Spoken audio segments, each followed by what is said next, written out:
این خشت هولوگرم است، نو از تنور برآورده شده است. در کارخانه استحصال خشت دهه نوبهاری جماعت دهاتی توگرک استحصال کرده شده است.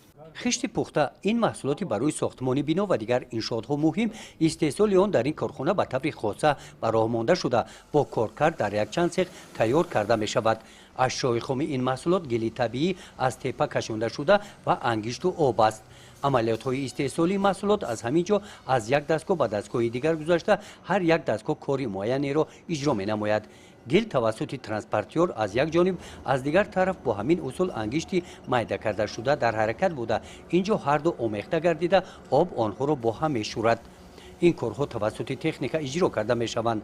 کارگران ساکنان محلی هستند. اداره دستگاه ها را همینجا با گرفتن تجربه استحصالی آموزشی از خود نمودند. زیاده از 40 نفر کار میکنند. مقصد 4500 معاش میگیرند در یک ماه. در یک ساعت زیاده از 21000 استحصال میشود در یک ساعت. توسط ترانسپورتورها اشیاء خام از یک سیخ به سیخ دیگر انتقال میگردد. انا اینجا آن را با آب گرم مرتبه دیگر شوریده سپس به سیخ قالب‌ریزی رمان مینمایند. در این سیخ از گل شکل قالب خشت بریده شده با همین ترتیب با چنین واسطه با 5000 دانه خشت خام آن را جانب پیچی تفسان رمان میسازند. خشت با گل و انگشت آمیخته پیش از پختن انا همین گونه شکل دارد. در منطقه کلاب با چنین اصول تیار کردن خشت نوگانی است میگویند کارگران.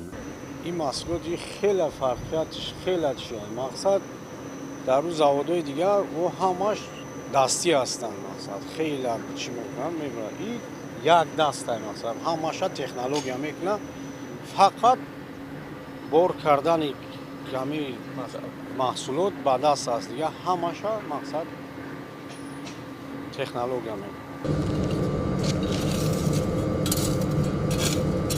در کارخانه استفاده بری قوای برق سرفکارانه برای مانده شده است. پیچ‌ها باشند توسط انگشت گرم کرده می شوند. قوای برق برای نگاه داشتن فعالیت منتظم محرک ها در سیخ ها استفاده کرده می شوند و خلاص. کارخانه نوبنیاد باشد هم برای دسترس نمودن محصولات آن علاقه فرمایشگران در نوبت هستند. در این گوشه محصولات تیار برای انتقال جمع آورده شده است. اینجا محصولات تیار را دستی بار میکنند. یگانه مهنت دستی همین است. با کشانیدن این محصولات تیار جای خالی نمیماند. آن را محصولات دیگر تیز عوض مینماید. همین طور طبق نقشه معین فعالیت استحصالی کارخانه در حرکت می باشد. کارخانه مذکور در دوره کارهای بنیادکاری بخشیده به جشن 35 سالگی استقلال دولتی جمهوری تاجیکستان با پیشنهاد مقامات اجرایی حاکمیت دولتی ناحیه واسه بنیاد گردیده است. گزارش خواجه نظریف خدای نظر ظهورف از ناحیه واسه برای برنامه اطلاعاتی نوید.